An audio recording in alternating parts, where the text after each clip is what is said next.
Why is it that we so often tie our sense of worth to the opinions of others? Marcus Aurelius once said, "It never ceases to amaze me. We all love ourselves more than other people, but care more about their opinion than our own." In a world fueled by likes, comments, and constant validation, his words ring louder than ever. This video isn't about chasing approval or learning how to be liked. It's about something far deeper. It's about earning respect, not by seeking it, but by embodying it. Through the wisdom of Stoicism, we'll explore how self-mastery, detachment from external judgment, and living a life of virtue can transform the way you see yourself and, in turn, how others see you. So, if you're ready to stop living for applause and start living with purpose, let's delve into the timeless lessons of the Stoics. It's easy to see how our culture confuses respect with approval. In a world where social media metrics often dictate what's valued, it can seem like the more likes, shares, or followers you have, the more respect you must have earned.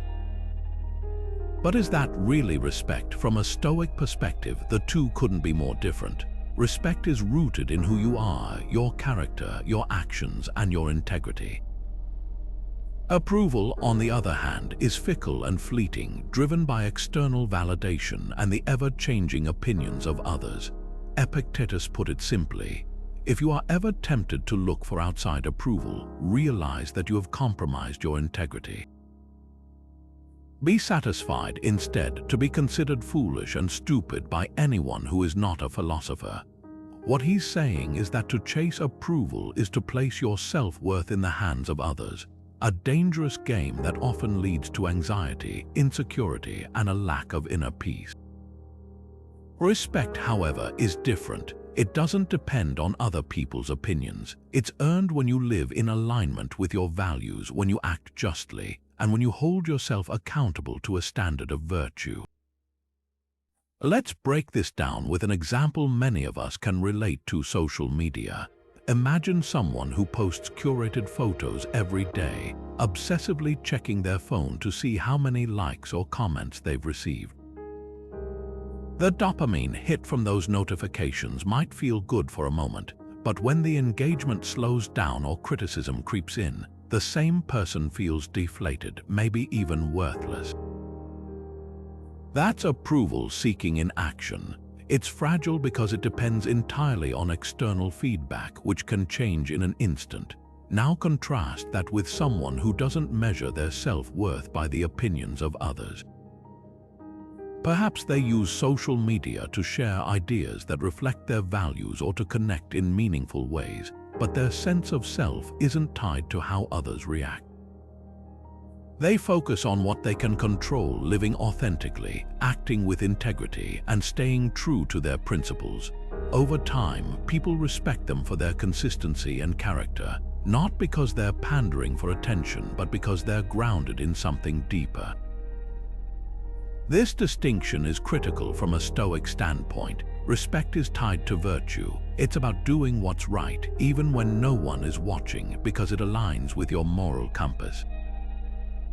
Approval, however, is fleeting and unreliable, as it depends on things outside your control: trends, opinions, or even the mood of the crowd. Stoicism teaches us that external validation, whether it's applause or criticism, should never dictate our actions. Instead, we should focus on cultivating respect by remaining steadfast in our pursuit of wisdom, courage, moderation, and justice. So here's a question to consider. Are there places in your life where you're chasing approval when you could be earning respect instead? Maybe it's at work, where you downplay your ideas to fit in, or with friends, where you go along with things you don't believe in just to avoid confrontation. Reflect on what truly matters: your values, your character, and the legacy you want to build. And ask yourself whether those fleeting moments of approval are worth compromising the respect that comes from living authentically. Because, as the Stoics remind us, the opinions of others are far less important than the opinion we hold of ourselves. What qualities make someone universally respected? Take a moment to think about it. Is it their wealth, their social status, their popularity? Likely not. When we reflect on the people we truly admire, those who command respect regardless of circumstances, it often comes down to their character, their wisdom, their courage, their sense of justice, and their self-control. For the Stoics, these aren't just admirable traits, they're the very foundation of a good life. Virtue in Stoic philosophy is everything. Seneca put it powerfully when he said, "Virtue is nothing else than right reason." Simply put, living a virtuous life means aligning your actions with reason, integrity, and moral principles.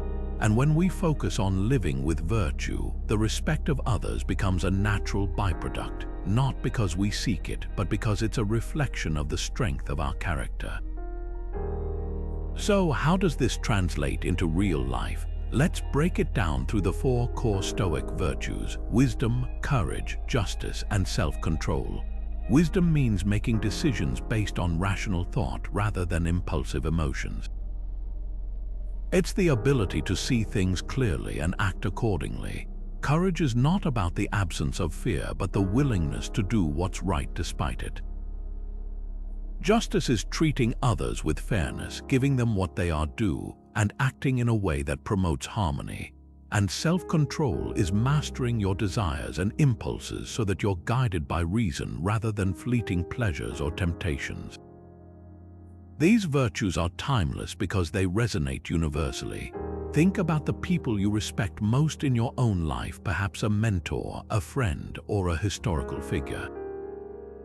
Chances are they embody at least one or more of these traits, and that's precisely why Stoicism emphasizes them so heavily. Virtue is not influenced by external factors like wealth, fame, or power.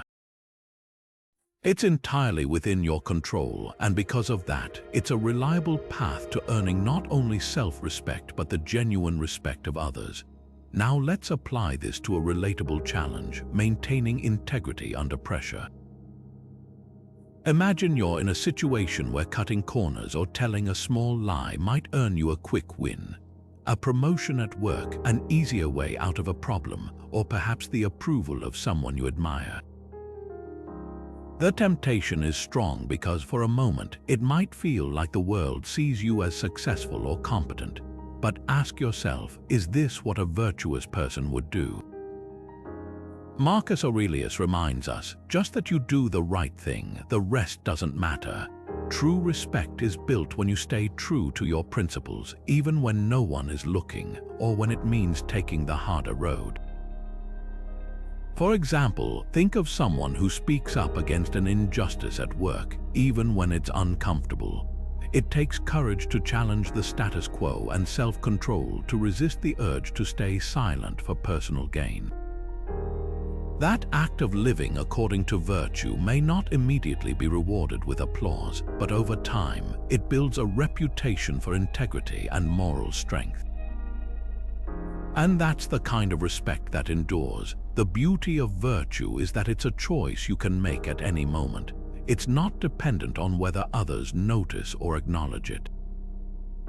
It's about holding yourself accountable to a standard that you control. So, the next time you face a choice between what's right and what's easy, remember the Stoic foundation: wisdom, courage, justice, and self-control. Ask yourself, what action aligns with these principles? Because when you live by virtue, you won't just earn the respect of others, you'll earn respect where it matters most, within yourself. How often do your inner thoughts get shaped by what others think of you?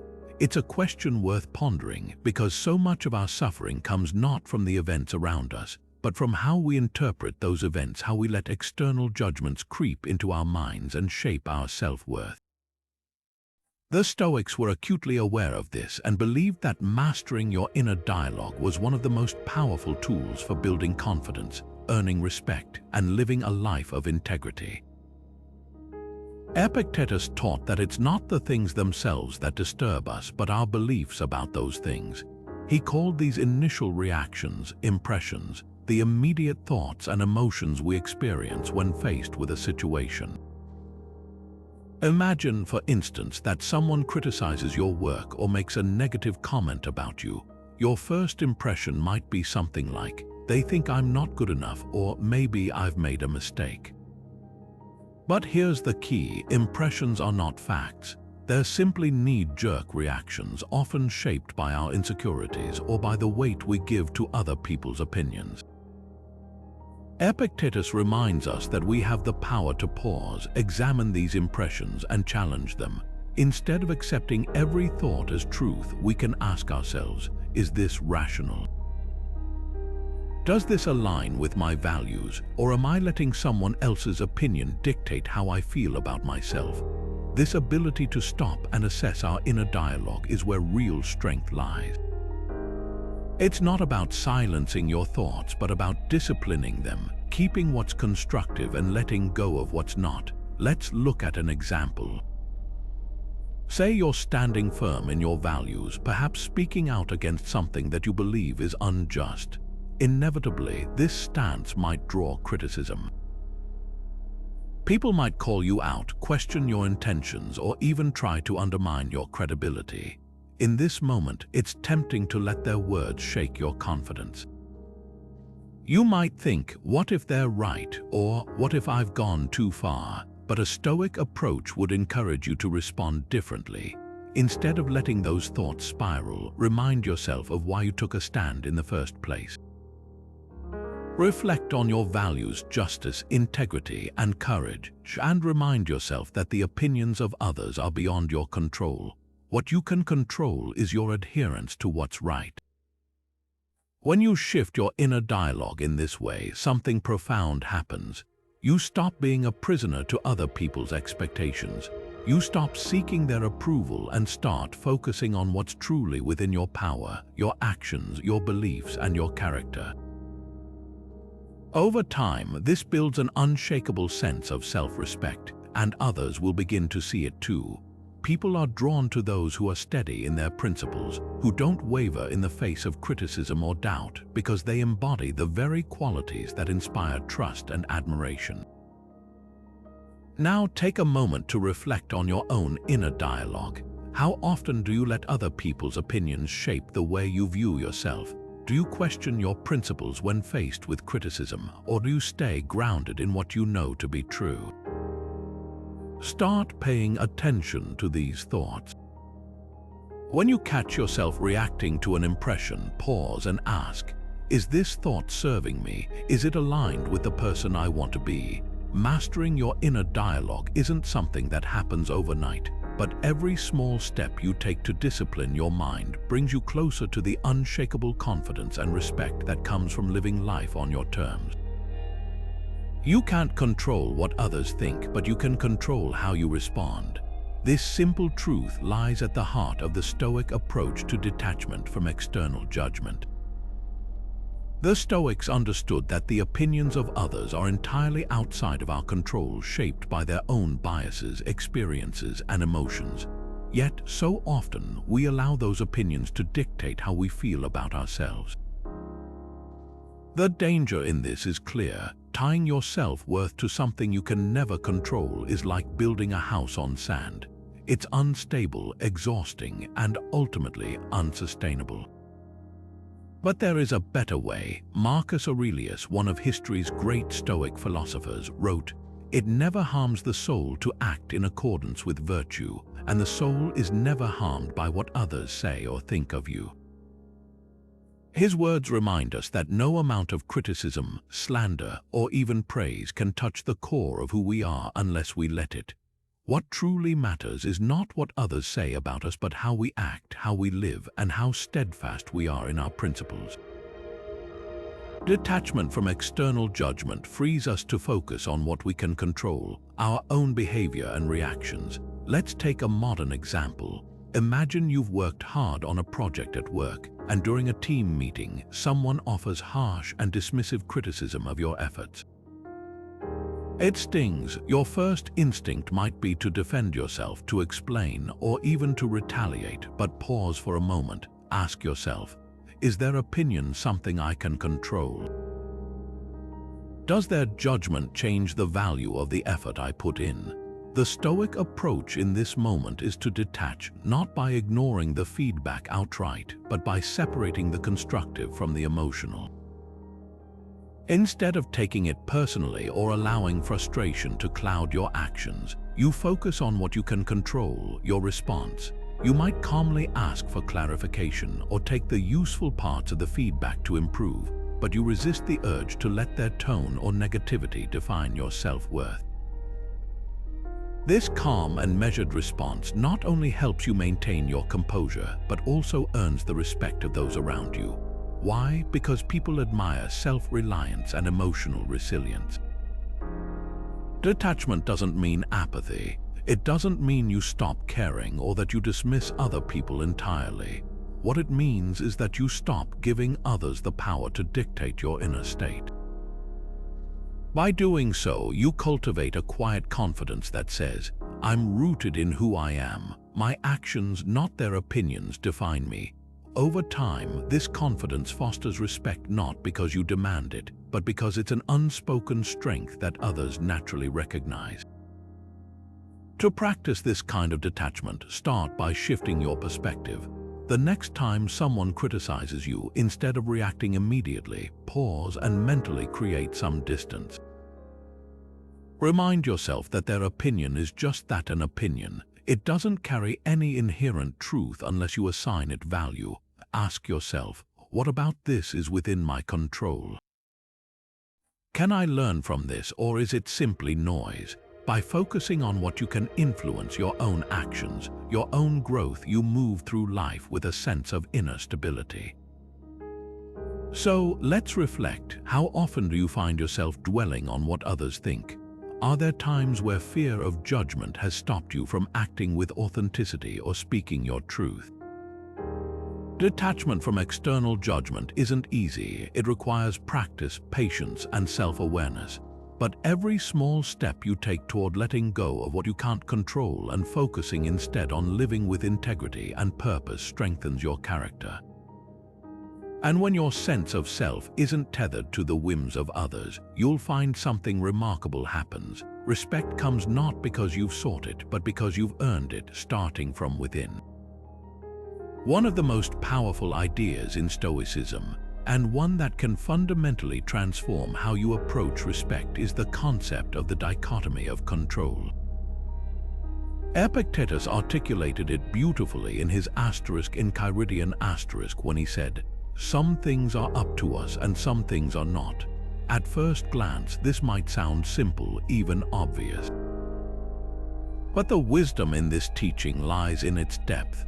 It's about learning to distinguish between what you can actively influence, your actions, your decisions, your values, and what lies completely outside of your control, like the opinions, actions, or judgments of others.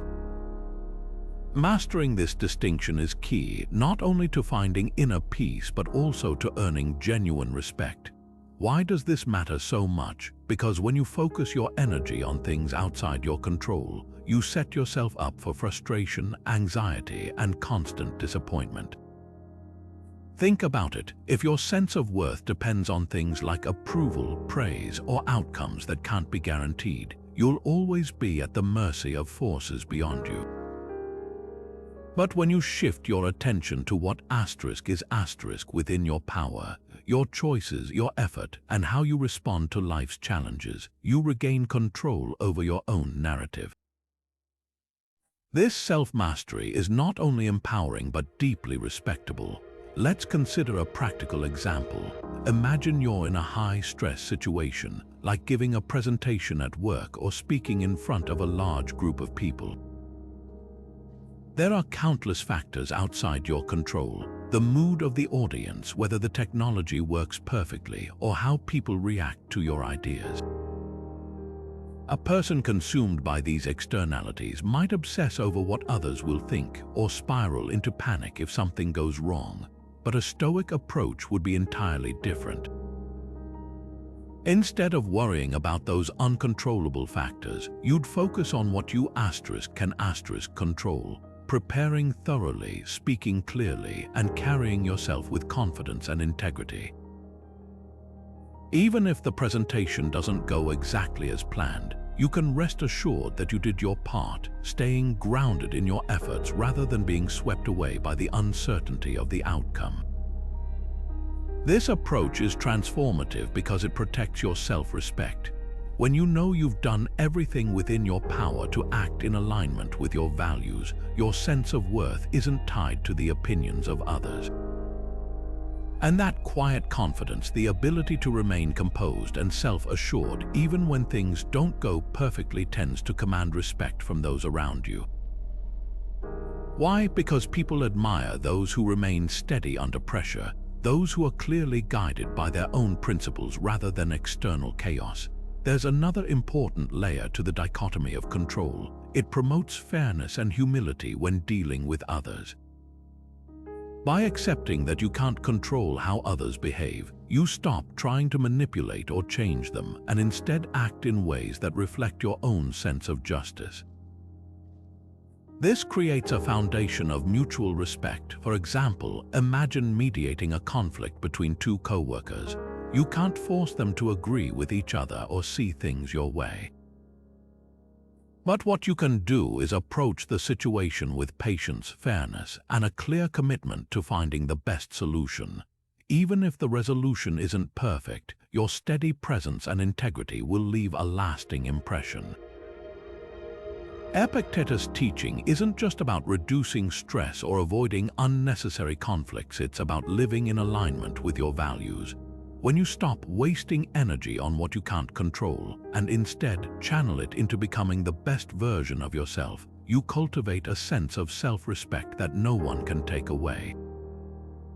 And when others see this in you, when they recognize that your actions are guided by reason, principle, and purpose, respect naturally follows. So, the next time you're faced with a challenge, ask yourself, what here is within my control?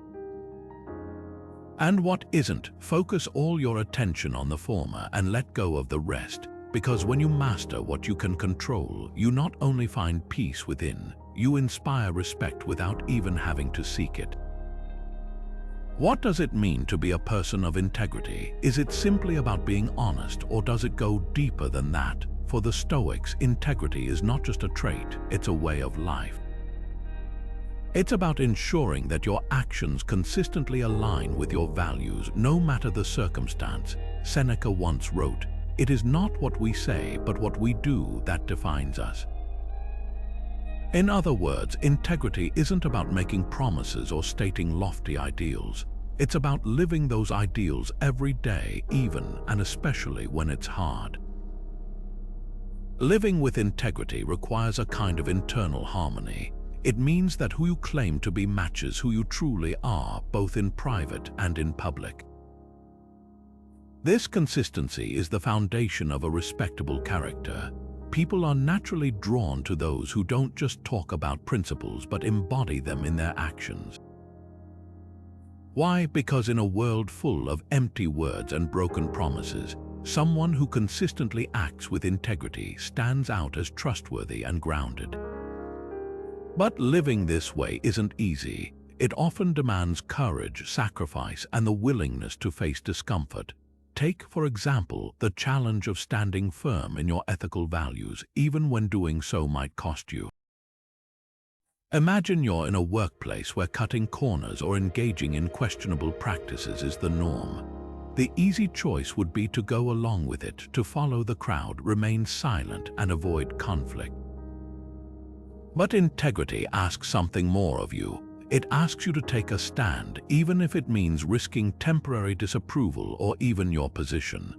The Stoic approach would remind you that external rewards like popularity or convenience are fleeting, but the peace of mind that comes from knowing you acted justly is something no one can take away from you. And this isn't just theoretical. History is full of examples of people whose integrity earned them lasting respect. Think of figures like Socrates, who refused to compromise his principles even when it cost him his life, or whistleblowers who expose corruption despite the personal risks involved. These individuals remind us that being true to our values is often less about seeking the approval of others and more about living in a way that we can be proud of, regardless of the outcome. But integrity isn't only about grand gestures or life-altering decisions. It's in the everyday moments, how you treat people when no one is watching, whether you follow through on commitments, and if you choose what's right over what's easy. For instance, it's walking away from gossip at the office because it conflicts with your values, even if it means feeling left out. It's staying honest in your relationships, even when telling the truth feels uncomfortable. These small, consistent choices define your character and build a solid foundation of respect over time. Living with integrity also fosters a deep sense of self-respect. When your actions align with your values, you're not plagued by the internal conflict that arises from betraying your principles. This clarity allows you to move through the world with confidence and authenticity. And when you respect yourself, others are more likely to respect you as well, not because you seek it, but because your consistency commands it. So what does it take to live this way? It starts with identifying your core values, what truly matters to you. Then, commit to letting those values guide your choices, regardless of external pressures. It won't always be easy, and there will undoubtedly be moments of doubt or discomfort. But as the Stoics remind us, the path of virtue is often the more challenging road. And yet, it's this road that leads to a life of meaning, respect, and fulfillment. The next time you face a decision, big or small, ask yourself, does this action align with the person I want to be? Will I still respect myself tomorrow if I choose this path? Because at the end of the day, living with integrity isn't about perfection. It's about striving for consistency, holding yourself accountable, and staying true to your values, even when no one else is watching. That's what it means to be a person of integrity. And in doing so, you'll find that the respect you earn from others and yourself is far more rewarding than anything approval-seeking could ever offer. Picture this: you're in the middle of a heated argument at work. Voices are raised, tempers are flaring, and everyone seems more focused on being heard than on finding a solution. But then, there's one person in the room who stands out, not because they're the loudest, but because they're the calmest. They listen without interrupting, respond with clarity instead of anger, and stay composed even as tensions escalate. By the end of the discussion, people naturally turn to them for guidance, not because they demanded authority, but because they exuded it. Why is this? It's because composure under pressure is a rare and deeply respected quality. We instinctively admire those who can weather emotional storms without losing control. And that's precisely where the Stoic approach to emotional resilience comes into play. For the Stoics, mastering your emotions is not about suppressing them or pretending they don't exist. It's about controlling how you respond to them, ensuring that your actions are guided by reason rather than by impulsive reactions.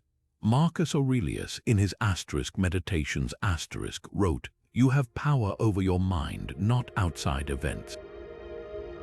Realize this and you will find strength. This idea captures the essence of emotional resilience.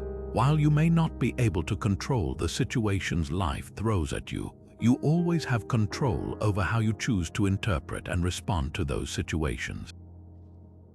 Let's break this down with a relatable example: staying calm during conflicts. Imagine a disagreement with a friend where emotions run high and the conversation turns confrontational.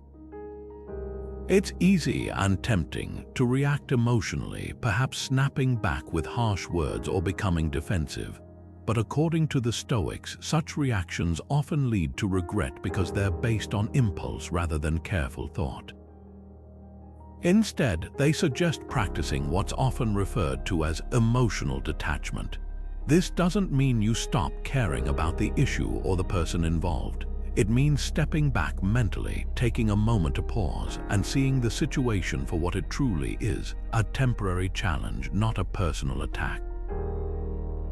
One practical Stoic technique for managing emotions in moments like these is the practice of premeditatio malorum, or premeditation of evils.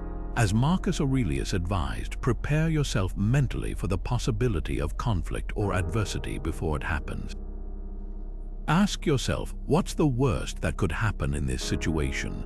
By anticipating potential challenges, you're less likely to be caught off guard and more likely to stay composed when things don't go as planned. Then, when the moment comes, focus on controlling your response rather than controlling the other person. After all, their behavior is outside your control, but your reaction is entirely within it. Another key aspect of emotional resilience is understanding that emotions like anger or fear often stem from distorted perceptions. When someone criticizes you, your initial reaction might be anger because you perceive it as an attack on your character. But the Stoics encourage you to reframe this perception. Is their criticism truly about who you are, or is it a reflection of their own perspective? Can you find truth in their words and use it to improve, or is it something you can simply dismiss? By questioning the root of your emotional response, you create a space between stimulus and reaction, a space where reason can guide your next step. Over time, practicing emotional resilience through Stoic techniques does more than protect your inner peace.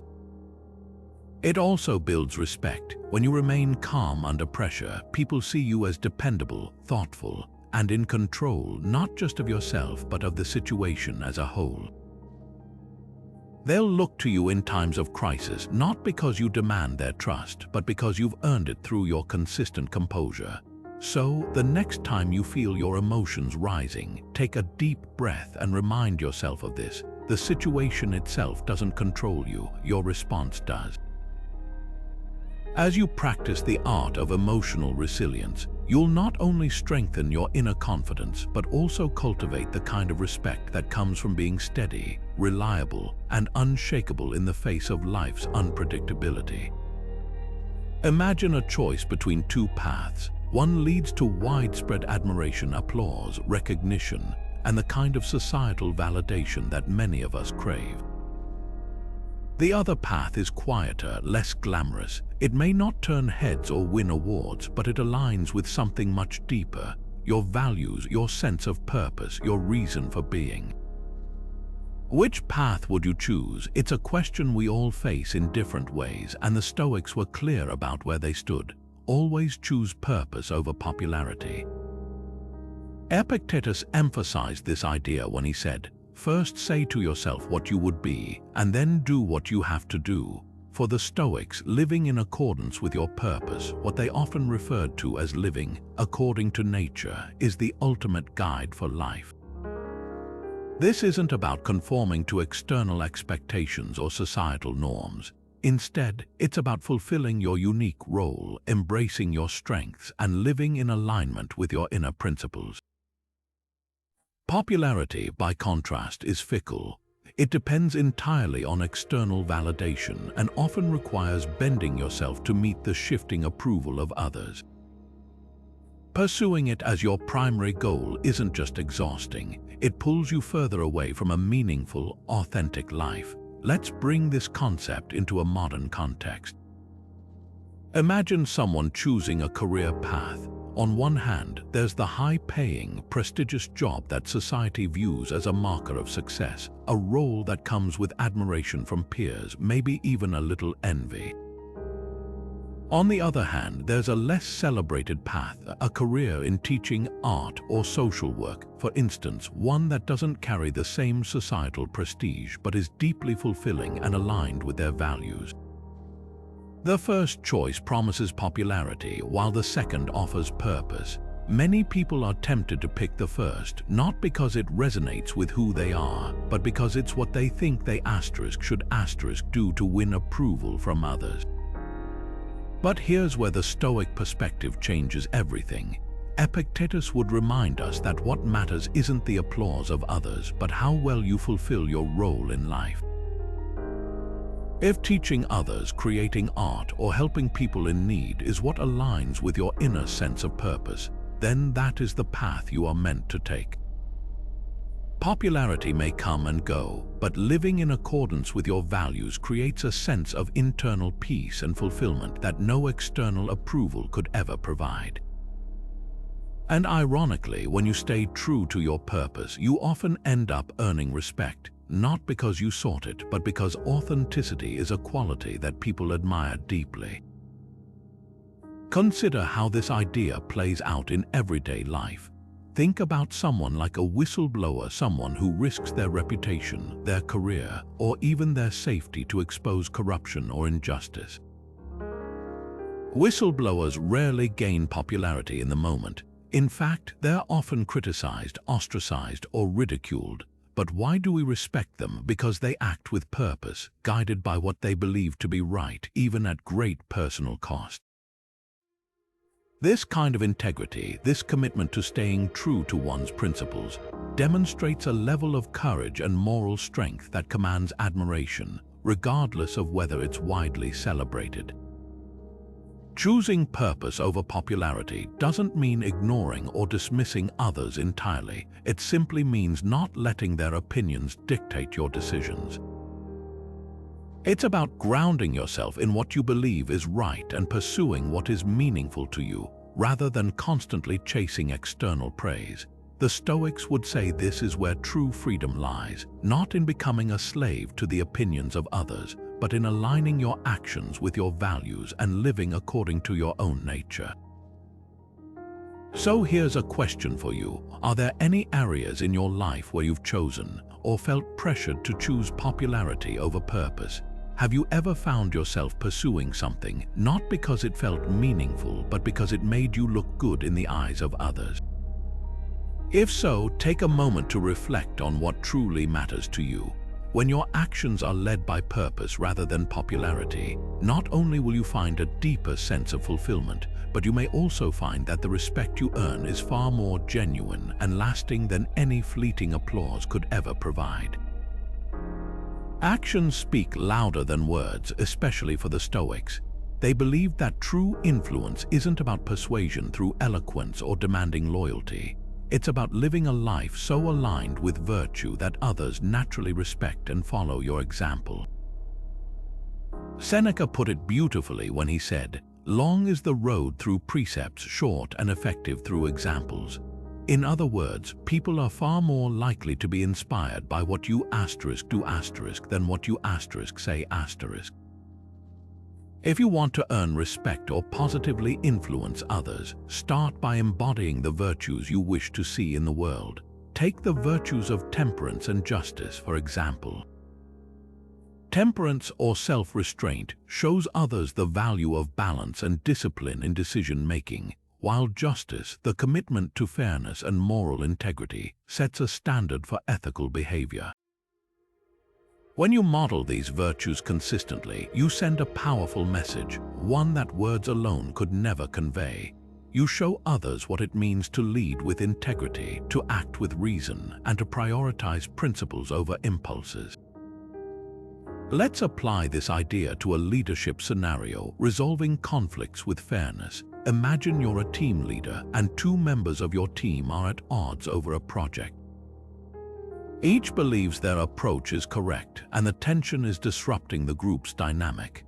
Many leaders might instinctively side with the loudest voice or try to appease everyone to avoid confrontation. But a Stoic leader approaches this differently. Rather than letting emotions or biases dictate their actions, they embody justice and temperance. They listen to both sides of the argument calmly, seeking to understand rather than react. Their impartiality demonstrates fairness, and their composed demeanor sets the tone for a constructive discussion. By prioritizing what's right over what's easy, they earn the respect of the entire team, not because they demand it, but because they exemplify the qualities of a just leader. Seneca's quote reminds us that being a role model isn't about perfection, it's about consistency. This applies to every aspect of life, not just leadership. If you want to inspire patience in others, practice patience yourself. If you hope to see kindness in the world, be kind. If you desire fairness, act fairly in all your dealings. Over time, this consistency in action builds trust and admiration. People begin to see you as someone they can rely on, not for empty words, but for an unwavering commitment to values. Consider how this plays out in daily life. Imagine a parent teaching their child about honesty. They could lecture the child endlessly about the importance of telling the truth. But if that same parent is caught lying, whether it's a small white lie or something larger, their words lose all credibility. Now imagine that same parent consistently living with honesty, even when it's inconvenient or difficult. The child learns through observation, seeing firsthand what integrity looks like. The lesson becomes far more impactful because it's not just spoken, it's demonstrated. The Stoics understood that leading by example also requires humility. It's not about showing off your virtues or seeking acknowledgement for them. In fact, the very act of trying to be noticed undermines the authenticity of your actions. True leadership doesn't announce itself. It's quietly evident in the way you carry yourself, the decisions you make, and how you treat others. When you embody Stoic virtues without seeking praise, respect follows naturally because people are drawn to authenticity over performance. So ask yourself, what kind of example are you setting in your daily life? Are your actions aligned with your values, or do your words and deeds contradict one another? Remember, you have the power to influence others deeply, not by convincing them with arguments or demanding attention, but by living in a way that reflects the best version of yourself. As you embody the virtues of temperance, justice, and integrity, you'll find that respect doesn't have to be sought. It's simply a natural response to the life you live. Humility, it's a word that's often misunderstood.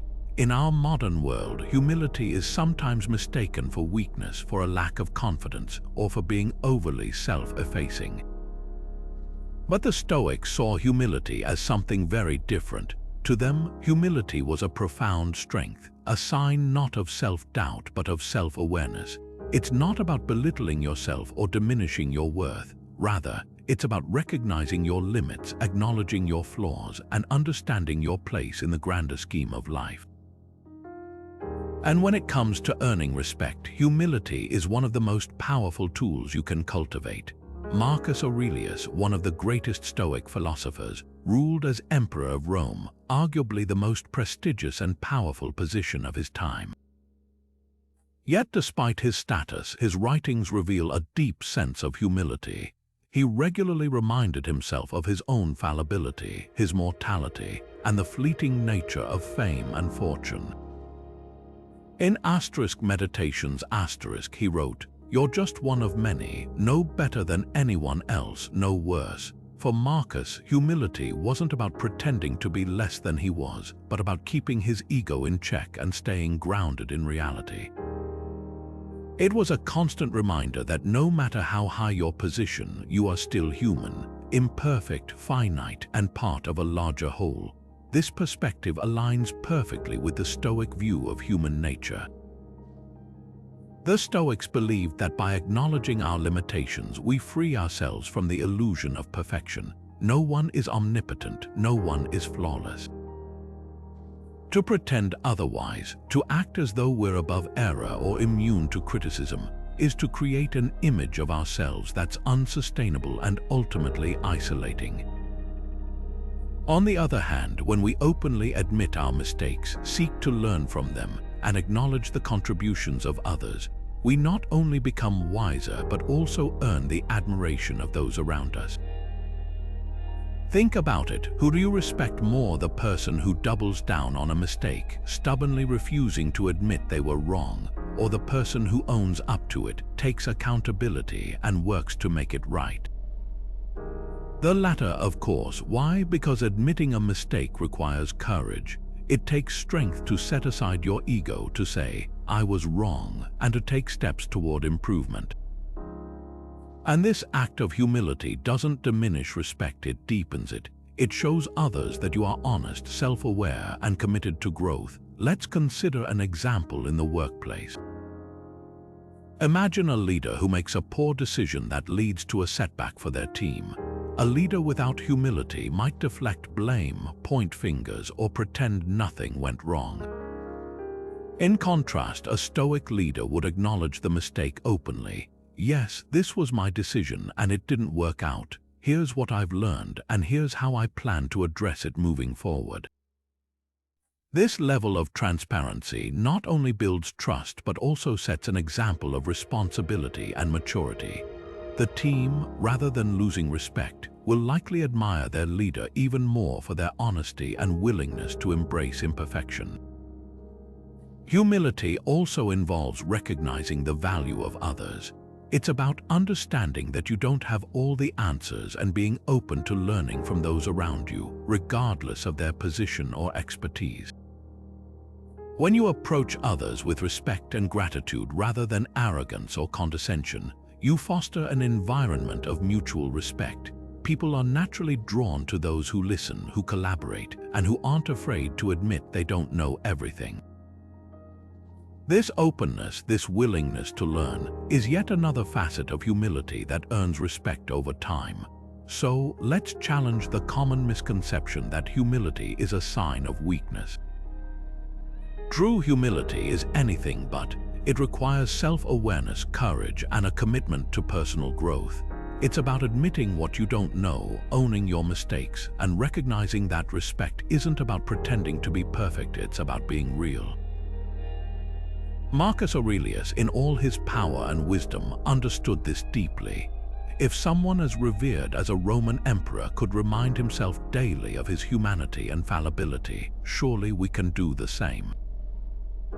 Because when you lead with humility, you not only grow as a person but inspire others to respect you, not for who you pretend to be, but for who you truly are.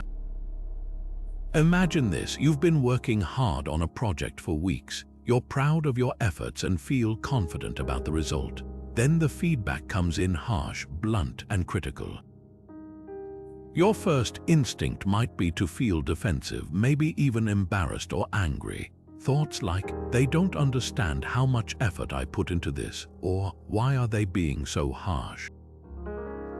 flood your mind. It's an all too familiar scenario, and for many of us, criticism feels like a personal attack. But what if it didn't have to? What if you could face criticism with grace, use it as a tool for growth, and remain grounded in the process? The Stoics believed this was not just possible but essential for living with wisdom and resilience. Epictetus offers timeless advice on how to approach criticism. He said, "If someone criticizes you and it seems unjust, don't immediately defend yourself or feel hurt. Instead, consider whether there is some truth in their words. If there is, take it to heart and use it to improve yourself. If there isn't, let it go." In this simple statement, Epictetus lays out a powerful framework. Separate the criticism itself from your emotional reaction to it. This separation allows you to face feedback rationally and constructively, rather than getting caught up in defensiveness or wounded pride. The first step to handling criticism with grace is to pause. In that initial moment when someone points out your flaws or errors, your emotions might flare up: anger, frustration, or even shame. These are natural reactions, but the Stoics remind us that while we can't control those initial feelings, we can control how we act on them. Instead of letting your emotions dictate your response, take a deep breath and give yourself a moment to process. This pause creates space for reason to step in. Next, evaluate the criticism objectively. Ask yourself, is there truth in what's being said? Not all criticism is equal. Some feedback might be valid, offering insights that can help you grow or improve. Other criticisms might be poorly delivered, unfair, or rooted in someone else's biases or misunderstandings. The key is to approach the feedback with humility and curiosity.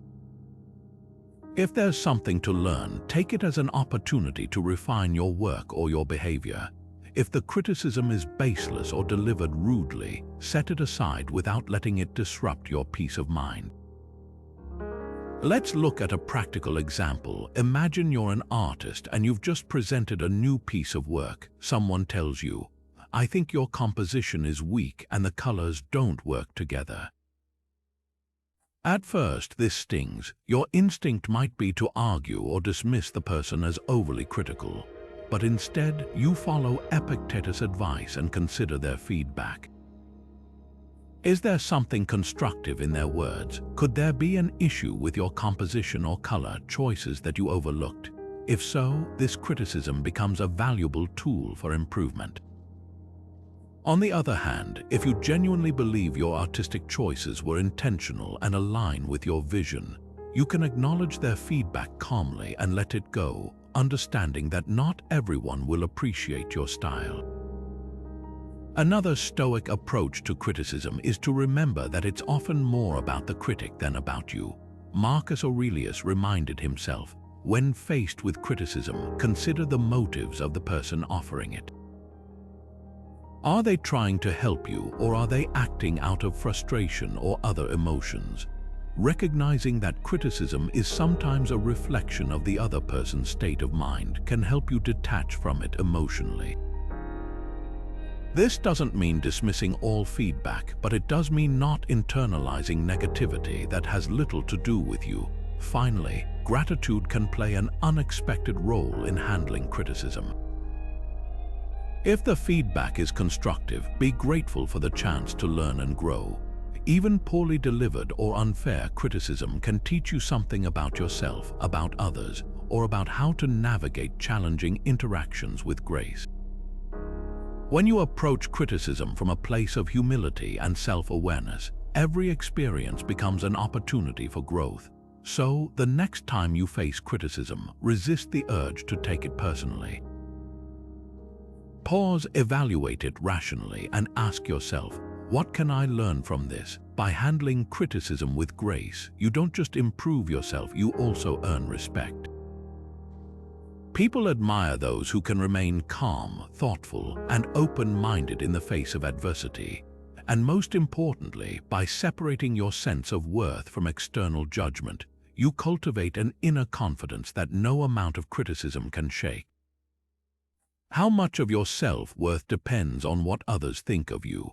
It's a question worth asking because so many of us unintentionally tie how we feel about ourselves to external validation. A compliment makes us feel worthy, while criticism can make us feel small.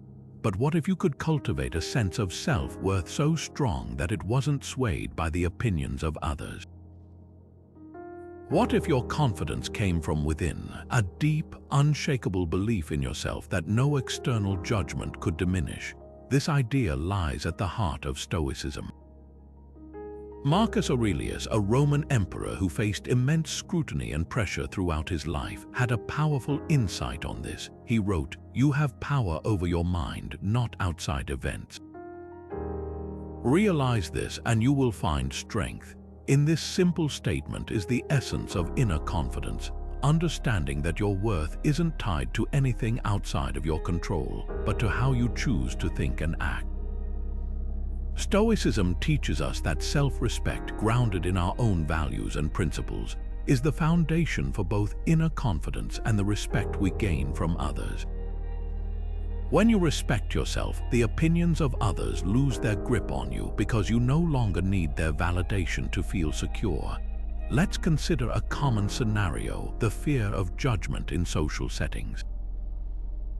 Perhaps you've felt this before, hesitating to speak up in a group discussion, worrying about how others will perceive your ideas, or overthinking how you come across at a social event. This fear can be paralyzing, making you second-guess yourself and hold back from being authentic. But Stoicism offers a different perspective, one that shifts the focus from external approval to internal alignment. Instead of asking, "What will they think of me?" the Stoic asks, "Am I acting in accordance with my values? Am I being true to myself?" The outcome, whether others approve or not, is irrelevant. What matters is that you acted with integrity, courage, and authenticity. Here's how this works in practice. Imagine you're at a meeting and you have an idea to share. You might hesitate, worrying, "What if they think it's a bad idea? What if I embarrass myself?" But from a Stoic perspective, these concerns are outside your control. You can't dictate what others think or how they respond. What is within your control is preparing your idea, presenting it clearly, and speaking with honesty and conviction. Whether people agree or not doesn't define your worth. What defines it is your willingness to contribute, to take a risk, and to stand by your values. This shift in perspective doesn't just build confidence, it builds resilience. When you stop chasing approval, you free yourself from the anxiety of trying to please everyone. And ironically, when you carry yourself with this kind of grounded assurance, people are more likely to respect you. Why? Because confidence rooted in self-respect is magnetic. It's not arrogance or bravado. It's a quiet, steady presence that comes from knowing who you are and what you stand for. Stoicism also teaches us to let go of perfectionism, which can be another obstacle to inner confidence.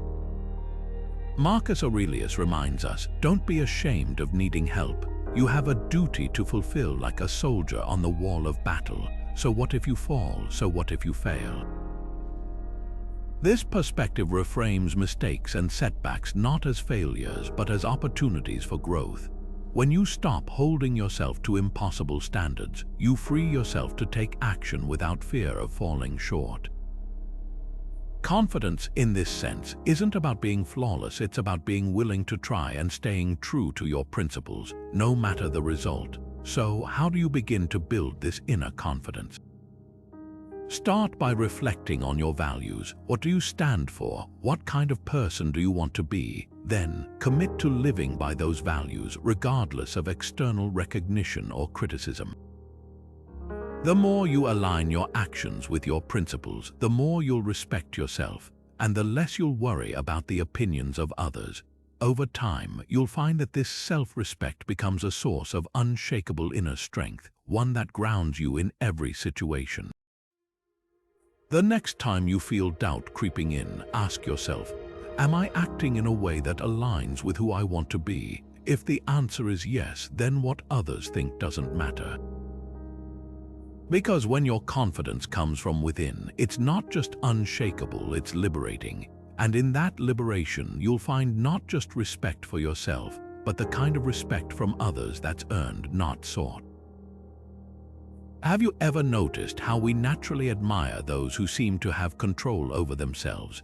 The person who resists distractions to focus on their goals, who stays calm in moments of chaos, or who follows through on their commitments no matter how difficult the task. There's something undeniably compelling about self-discipline. It's not flashy or immediate, but over time it builds a quiet, enduring respect. That's because self-discipline isn't just about willpower. It's a reflection of someone's character, their ability to prioritize what matters most, and their commitment to living with purpose.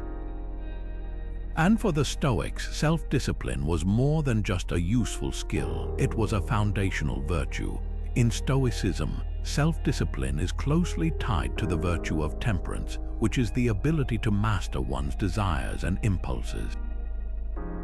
Seneca described this mastery beautifully when he said, "No man is free who is not master of himself."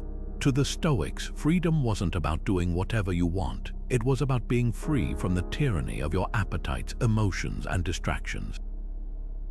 True self-discipline means being guided by reason and purpose, rather than by short-term pleasures or immediate reactions. And when you live with this kind of focus and control, the respect you earn from others is a natural byproduct. Let's break this down with some practical examples. Consider the discipline required to manage your time wisely. In today's world, where distractions are everywhere, endless notifications, streaming platforms, and the constant temptation to scroll, it's easy to lose hours to activities that don't serve our goals. But think about someone who consistently prioritizes their time, carving out space for what truly matters. They wake up early to work on their craft, they stick to healthy habits even when it's inconvenient, and they honor their commitments to themselves and others. Over time, this discipline not only helps them achieve their goals, but also earns the admiration of those around them. people see them as dependable, focused, and in control qualities that are increasingly rare in a world of instant gratification. Now think about how self-discipline plays out in conversations, particularly in challenging ones. Imagine someone criticizing you unfairly or losing their temper in a heated discussion.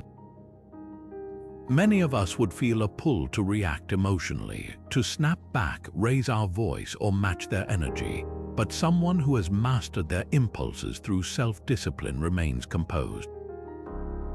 They listen calmly, respond thoughtfully, and refuse to allow someone else's emotions to dictate their own. This kind of composure doesn't just diffuse tension, it commands respect. People instinctively admire those who can maintain their dignity under pressure because it demonstrates strength, control, and maturity. The beauty of self-discipline is that it's not about perfection, it's about progress. No one is perfectly disciplined at all times, but every small choice to act with control rather than impulse strengthens your character. It's the consistent effort to align your actions with your values that makes the difference over time. And as you continue to grow in this practice, the benefits ripple outward. You become more confident in your ability to handle life's challenges, more focused on your long-term goals, and more respected by those around you. So how can we begin to build this kind of self-discipline in our own lives? Start small. Identify one area where impulsiveness or distraction often takes over, whether it's how you manage your time, how you respond to difficult emotions, or how you approach your goals. Then commit to making a small, specific change. For example, limit your time on social media, pause before reacting in an argument, or set aside even 15 minutes a day to work on something meaningful. These small acts of discipline, when practiced consistently, add up over time. Seneca reminds us, it is not because things are difficult that we do not dare, it is because we do not dare that they are difficult. Developing self-discipline is challenging, but it's through the act of trying, of daring to master your impulses and live with purpose, that you grow stronger. And as you do, you'll find not only a deeper respect for yourself, but also the kind of respect from others that comes from being someone who lives with intention, focus, and control. Sometimes the most powerful thing you can say is nothing at all. In a world where conversations often feel like competitions of who can speak the loudest or the fastest, silence is underrated. Yet, the Stoics understood its value deeply. They believed that practicing silence and taking the time to reflect before speaking or acting not only helps you make better decisions, but also builds your reputation as someone who is thoughtful, wise, and in control. After all, when you pause to reflect, you aren't just reacting, you're responding with intention. And that, over time, earns the respect of others far more than impulsive words ever could. Marcus Aurelius captured this brilliantly when he wrote, "Be silent, or let your words be worth more than silence." To the Stoics, words weren't tools to fill the air. They were deliberate, purposeful, and often used sparingly. Quiet contemplation before speaking was seen as a mark of strength and wisdom, not hesitation. It signaled that a person valued clarity and truth over the need to be heard. Pausing to think before speaking not only allows you to ensure your words align with your principles, but also demonstrates restraint, a quality that others instinctively respect. When you take the time to choose your words carefully, people naturally perceive you as someone whose opinions have weight.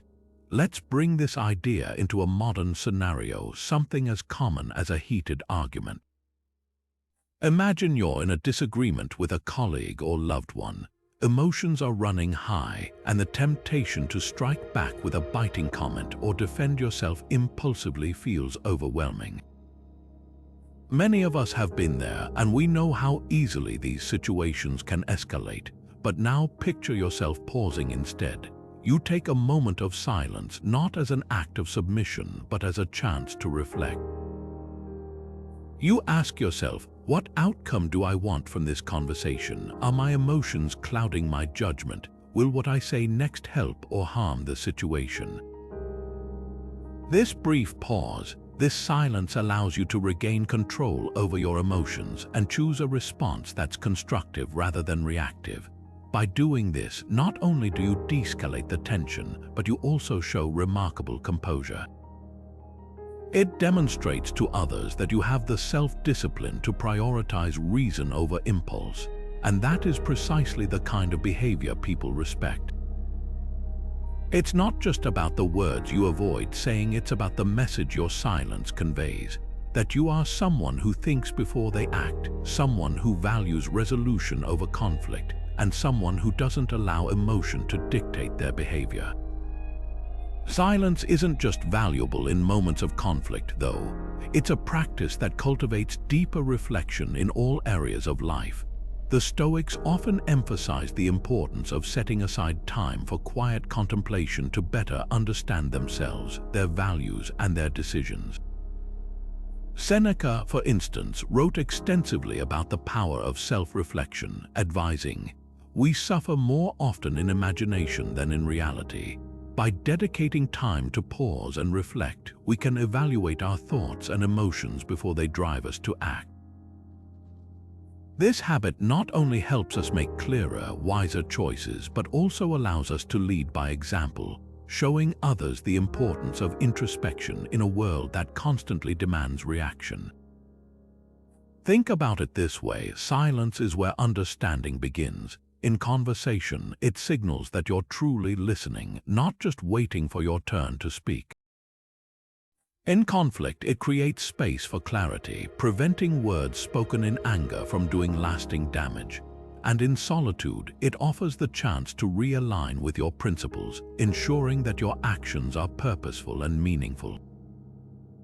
This isn't the kind of silence that avoids confrontation or shies away from challenges. It's the powerful silence of someone who knows that thoughtful reflection leads to better outcomes. So, the next time you're about to respond in haste, take a moment to pause, embrace the silence, reflect on your intentions, and let your words carry the weight of wisdom. Not only will this practice help you make decisions you can be proud of, but it will also leave an impression on those around you. Over time, they'll see you as someone who speaks not because they have to, but because they have something meaningful to say. And that kind of person, the one who values silence and reflection, is someone who earns respect without ever demanding it. The desire for approval is a trap that many of us fall into without even realizing it. On the surface, it seems harmless, natural, even. Who doesn't want to be liked, praised, or admired? But beneath this desire lies a dangerous pitfall, one that can quietly erode your self-respect over time. Why? Because seeking approval places control of your self-worth in the hands of others, making you overly dependent on their opinions, moods, or validation. And according to the Stoics, there's no surer way to weaken yourself than by becoming a slave to the approval of others. Epictetus, one of the great teachers of Stoicism, warned against this exact mindset. He said, "If you are ever tempted to look for outside approval, realize that you have compromised your integrity. Be satisfied to be considered a fool by anyone who is not a philosopher." These words, though blunt, cut straight to the truth. By constantly seeking approval, you risk compromising your principles and bending yourself to fit the expectations of others. And the irony is, the more you chase approval, the less likely you are to find lasting respect from yourself or from others. True strength, as Epictetus taught, comes from independence, not from winning the praise of the crowd, but from living in alignment with your own values. Imagine this scenario: you're at work, and a colleague suggests an idea during a meeting that you fundamentally disagree with. You know it's flawed, and you have a better solution. But instead of speaking up, you hesitate. You worry about how your feedback might be received. Will they think you're difficult? Will it make you unpopular with the group? So you stay silent, nod along, and let the moment pass. In the short term, you might feel relief. You avoided conflict and perhaps maintained your standing as agreeable or likable. But at what cost? Deep down, you know you betrayed your better judgment. You prioritized approval over integrity, and the result is a subtle but telling loss of self-respect. Now imagine a different approach. You pause, reflect on your values, and remind yourself of the teachings of Epictetus. Approval is fleeting and outside of your control. What you can control is your decision to act with honesty and courage. So you calmly voice your thoughts, offering a solution that aligns with your principles. Whether or not the group agrees or likes what you've said is irrelevant. What matters is that you stayed true to your reasoning and your convictions.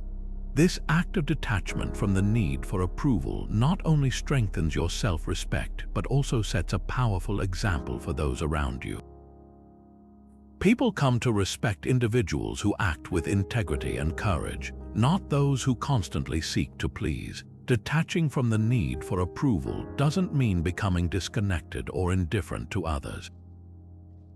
It doesn't mean rejecting feedback or ignoring relationships. Instead, it's about shifting your focus. It's about anchoring your self-worth in your own principles and actions rather than in external validation. The Stoics remind us that approval is something over which we have no control. It's influenced by other people's perceptions, biases, and even their own insecurities. But what we can control is how we choose to live, the standards we hold ourselves to, and the decisions we make. This mindset fosters not just self-respect but also inner strength. When you stop being consumed by the need to please everyone, you free yourself. You're no longer weighed down by the fear of disapproval or the pressure to conform. Instead, you can focus your energy on living authentically, making decisions that align with your values and pursuing goals that are meaningful to you. And paradoxically, when you stop chasing approval, you often find that respect follows naturally. People admire those who are unapologetically themselves, who stay true to their principles even when it's difficult. So the next time you feel the tug of approval seeking, whether it's in a conversation, a social setting, or a professional decision, pause and ask yourself, am I acting in alignment with my values, or am I trying to gain someone else's praise at the expense of my integrity? By letting go of this need, you not only strengthen your sense of self, but also embody the Stoic ideal of independence and courage. And that, in itself, is far more powerful than any fleeting approval could ever be. How do you react when things go wrong? Do you immediately look for someone or something to blame, or do you pause, reflect, and assess your role in the situation? It's not always easy to take responsibility when things don't go as planned. Blame shifting might feel like a quick fix to protect your ego or avoid discomfort, but it's a hollow solution. The Stoics believed that true strength and respect come from owning your choices, your mistakes, and your actions, no matter the outcome. Taking responsibility isn't just about being honest, it's about building character, improving yourself, and showing others that you're someone who can be trusted, even in the face of adversity. Seneca, one of the most prominent Stoic philosophers, emphasized this idea of personal accountability. He wrote, "A good character is the only guarantee of everlasting, carefree happiness." What Seneca is pointing to here is the link between accountability and self-respect. When you take responsibility for your actions, you align with your values and strengthen your character. This not only fosters internal peace, but also earns the respect of others. After all, people admire those who face their mistakes with honesty and courage rather than denying or deflecting fault. Let's take a common scenario. Imagine a project at work fails to meet expectations. The outcome isn't ideal, and there's plenty of room to point fingers to the team, external circumstances, or even poor communication. Many people might scramble to avoid criticism, shifting blame elsewhere to protect their reputation. But from a Stoic perspective, this reaction does more harm than good. It weakens your integrity, diminishes trust, and shows that you're unwilling to confront reality. Now imagine handling the situation differently. You assess your role in the project's failure and acknowledge where you fell short. Perhaps you didn't allocate enough time to critical tasks, or maybe you could have communicated your expectations more clearly. Instead of hiding behind excuses, you take responsibility, learn from the experience, and outline how you'll improve moving forward. This kind of accountability does two important things. First, it demonstrates maturity and self-awareness. You're showing that you're not afraid to face discomfort and you're willing to grow from the experience. Second, it earns respect because owning your mistakes instead of running from them signals strength and reliability.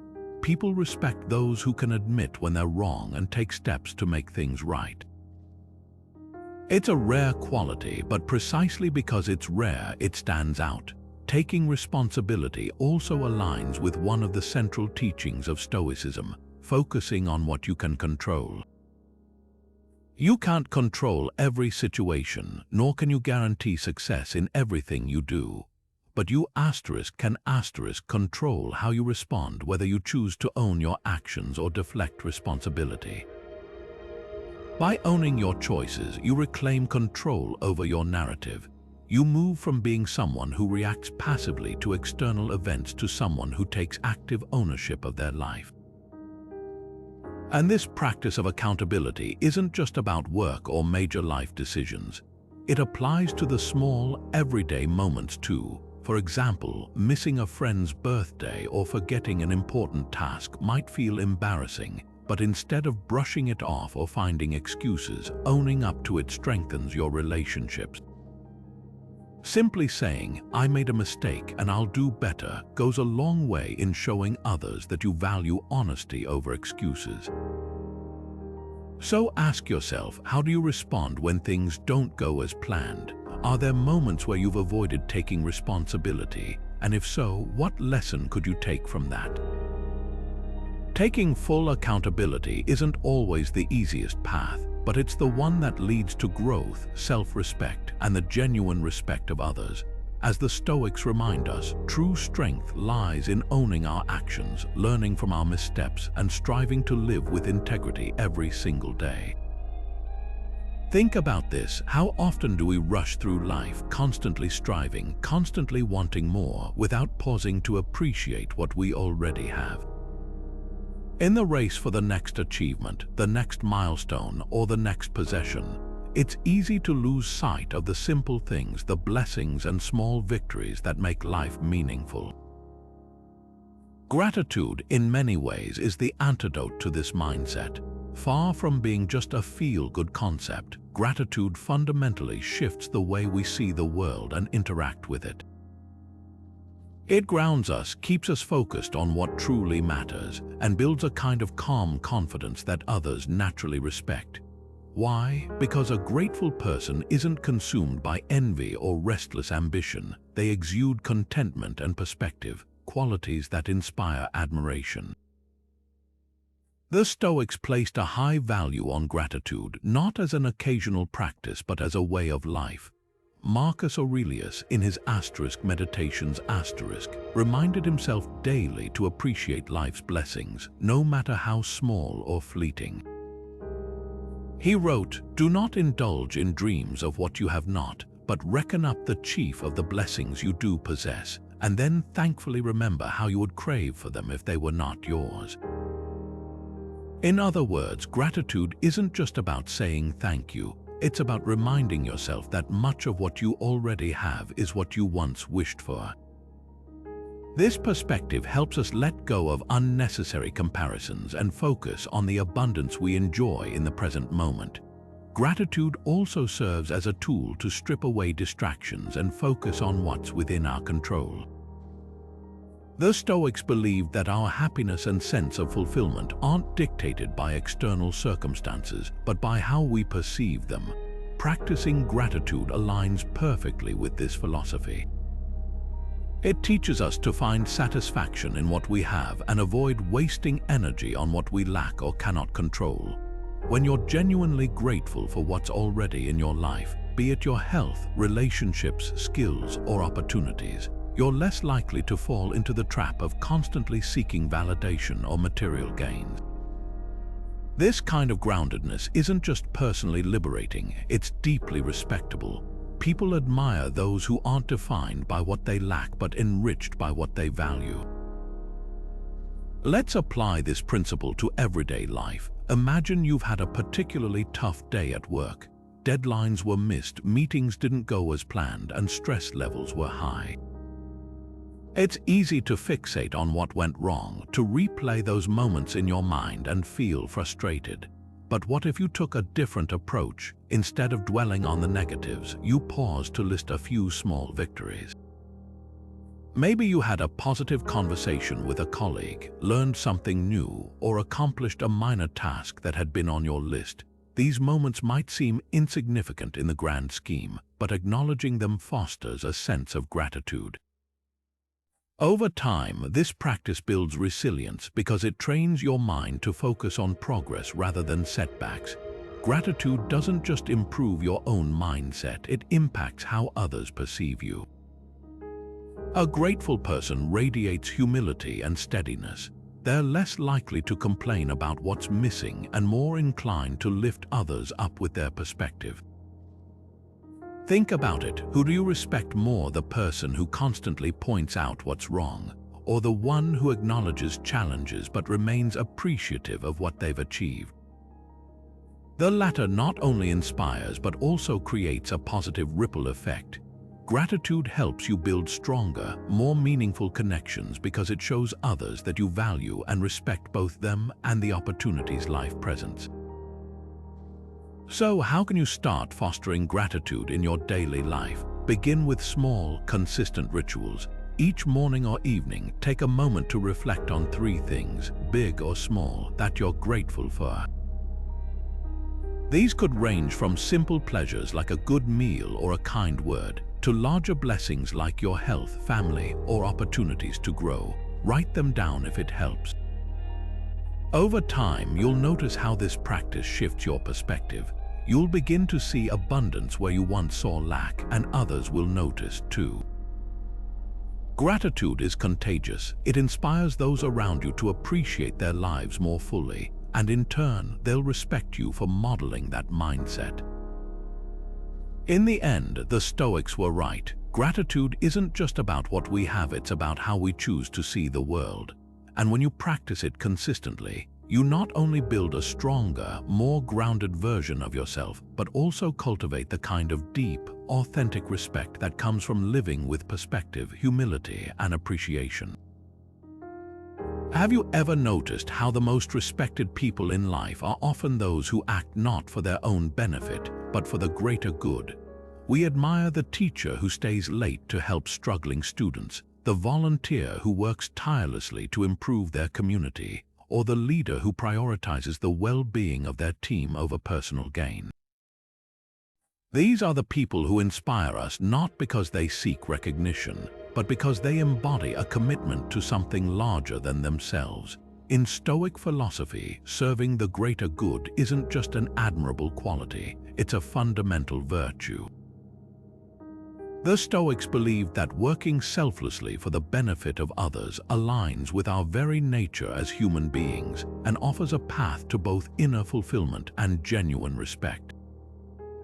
Marcus Aurelius, in his Meditations wrote, "What is not good for the hive is not good for the bee." This profound observation reminds us that we, as individuals, are deeply interconnected. Just as a bee thrives only when its hive does, we cannot truly flourish in isolation. The Stoics saw this interconnectedness as central to their understanding of the world. They believed that each of us has a role to play in contributing to the collective good, whether that means supporting our community, resolving conflicts fairly, or simply living in a way that uplifts others. By focusing on serving others rather than just advancing our own interests, we align ourselves with the Stoic ideal of justice, one of the 4 cardinal virtues. Serving the greater good doesn't have to be grand or heroic. It can begin with small, everyday actions. Consider the simple yet powerful act of volunteering. Imagine someone dedicating a few hours a week to mentoring underprivileged youth, helping them with their studies or guiding them toward opportunities they might not otherwise have. This person is not doing it for applause or material rewards. They're motivated by a genuine desire to uplift others. Over time, their selflessness helps not only those they serve, but also inspires others to contribute, creating a ripple effect of positive change. Such acts embody the Stoic principle of justice, giving others what they are due and ensuring fairness, not for personal gain, but because it's the right thing to do. Another example can be found in resolving disputes fairly, whether in the workplace or at home. Imagine a manager mediating a conflict between two employees. They could take the easy route, siding with the person they favor most or making a rushed decision to save time. But a manager guided by Stoic principles would approach the situation differently. They'd listen impartially, seek to understand both sides of the argument, and work toward a resolution that promotes harmony within the team. By doing so, they demonstrate fairness, wisdom, and a commitment to the well-being of the group. This kind of selfless leadership not only earns the respect of their employees, but also fosters an environment where trust and collaboration thrive. Seneca also spoke to this idea when he wrote, "Wherever there is a human being, there is an opportunity for kindness." For the Stoics, serving the greater good isn't limited to grand gestures. It's about seizing the countless small opportunities each day to make a difference in someone's life. Whether it's offering encouragement to a friend, helping a neighbor in need, or simply treating strangers with kindness and respect, these moments of selflessness strengthen the bonds that hold us together.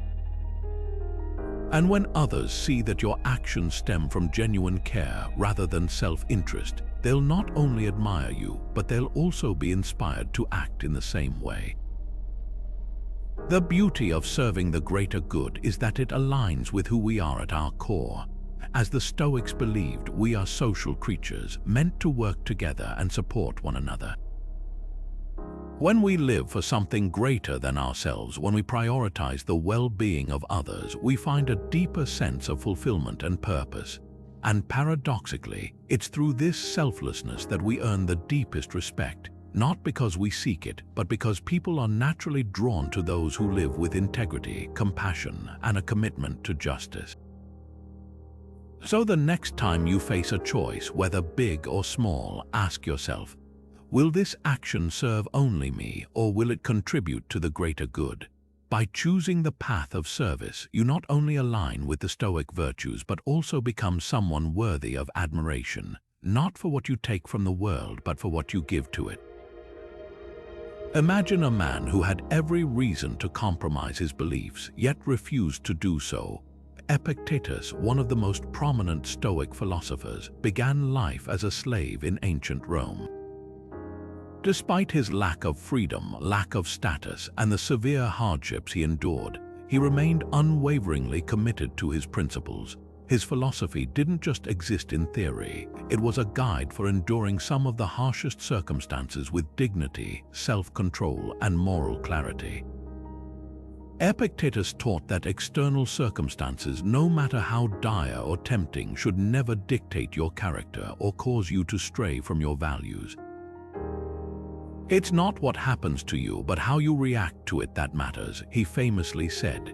His life stands as a testament to the Stoic virtue of living in steadfast alignment with one's principles, a virtue that not only builds inner strength but also earns profound respect from others. This unwavering commitment to principles is at the heart of Stoic philosophy. The Stoics believed that virtues such as wisdom, courage, justice, and self-control were non-negotiable guiding forces in life. To abandon these values, even in the face of difficulty, rejection, or material loss, would be to betray one's very essence. Seneca echoed this sentiment when he wrote, I will hold to the same opinion until death, not because I am stubborn, but because I have already considered everything that I ought to consider. To the Stoics, staying true to your principles wasn't just about consistency. It was about living with integrity, knowing that the right path is often the harder one, but it's always the most worthwhile. Let's bring this into a modern context. Imagine an entrepreneur presented with an opportunity to cut corners or exaggerate results to secure a lucrative deal.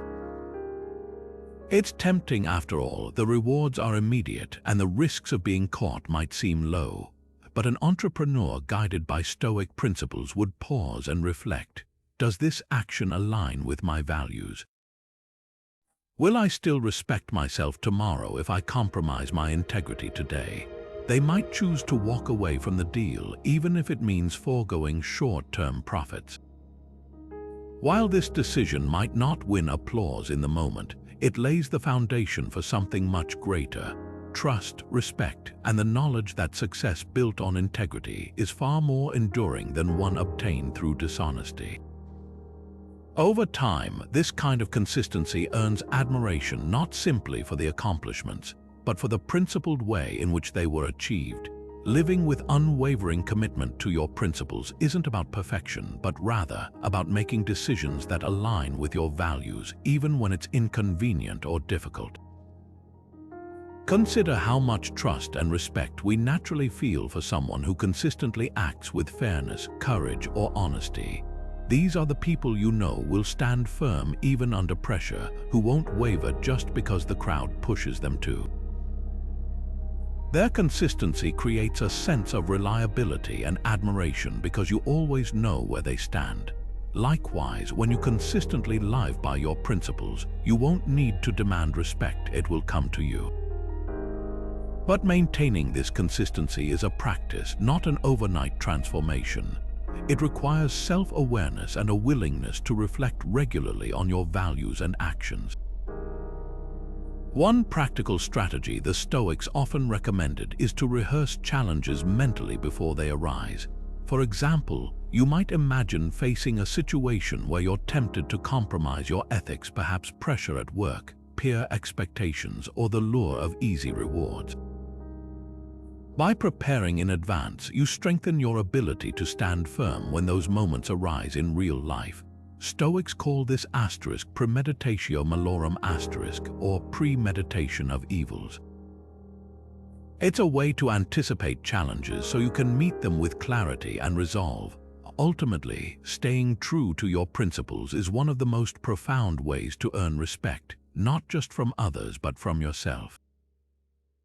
It's easy to bend to pressure, to follow the crowd, or to choose convenience over conviction. But the individual who stands firm, who chooses integrity over short-term gain, leaves a lasting impression.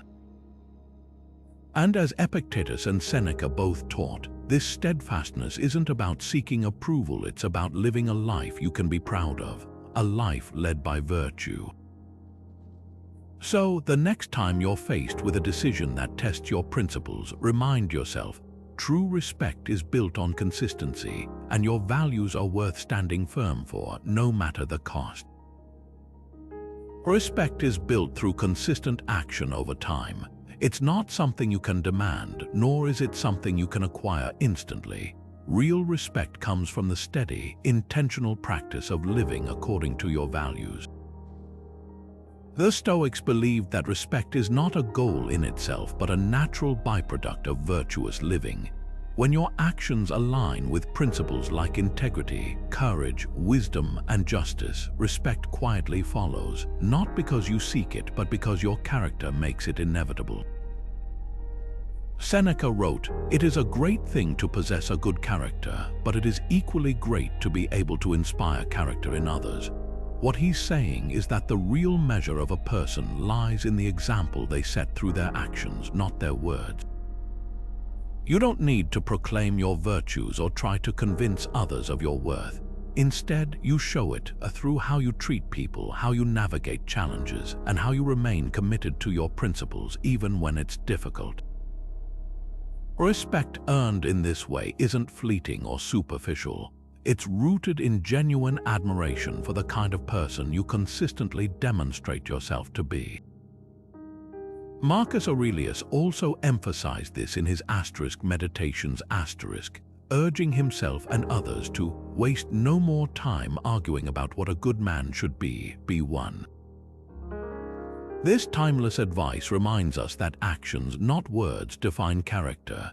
It's easy to talk about virtues or make commitments, but it's through action, repeated, consistent action, that your true self is revealed.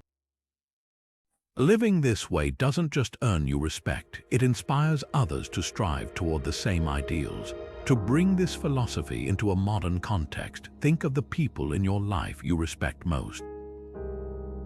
Are they the ones who make grand promises or boast about their achievements, or are they the ones who quietly show up and do what's right time and time again? Consider the reliable friend who is always there when you need them, not because they make a big deal about it, but because their actions prove they care.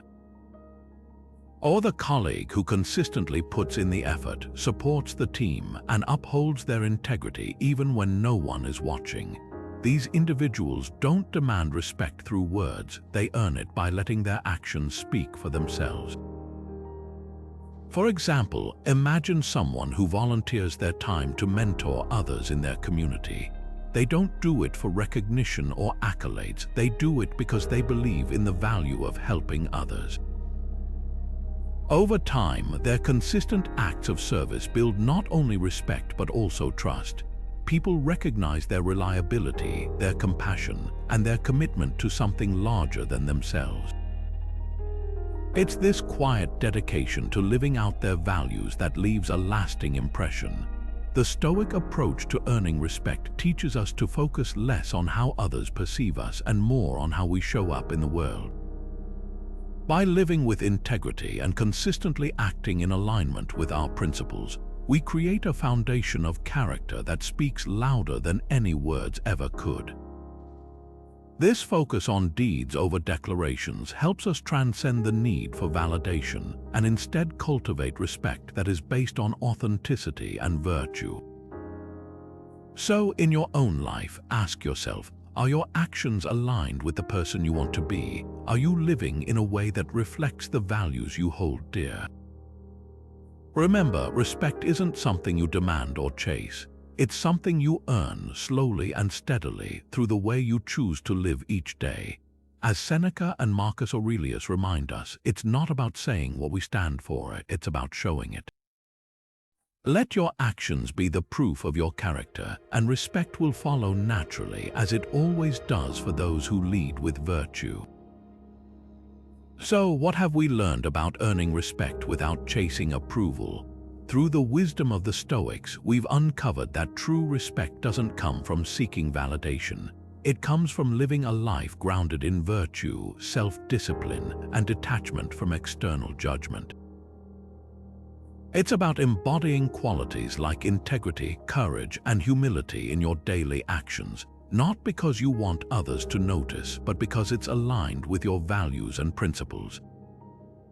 We talked about the importance of focusing on what you can control, your thoughts, your actions, and your responses to life's challenges.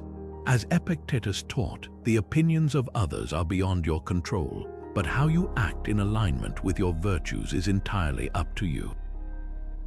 Respect flows naturally when you stay true to your principles, even when the world around you is unpredictable.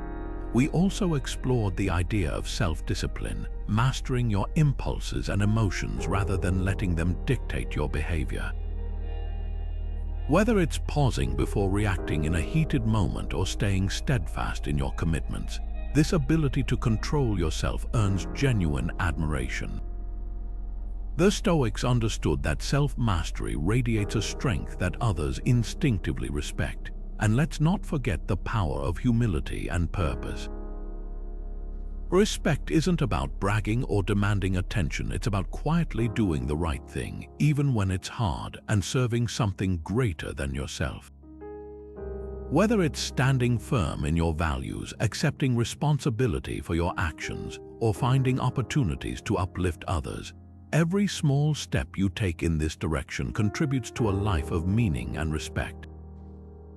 So as we close, I'll leave you with a quote from Marcus Aurelius.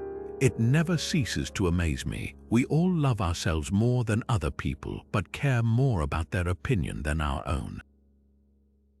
Let these words remind you to prioritize the opinion that matters most, your own. Stay true to your values, act with virtue, and let respect be a natural reflection of the life you lead, not something you need to chase. Now, here's a question for you to reflect on. How can you start incorporating these Stoic practices into your life? Maybe it's pausing before you react, taking responsibility for a mistake, or focusing on what you can control instead of worrying about what others think.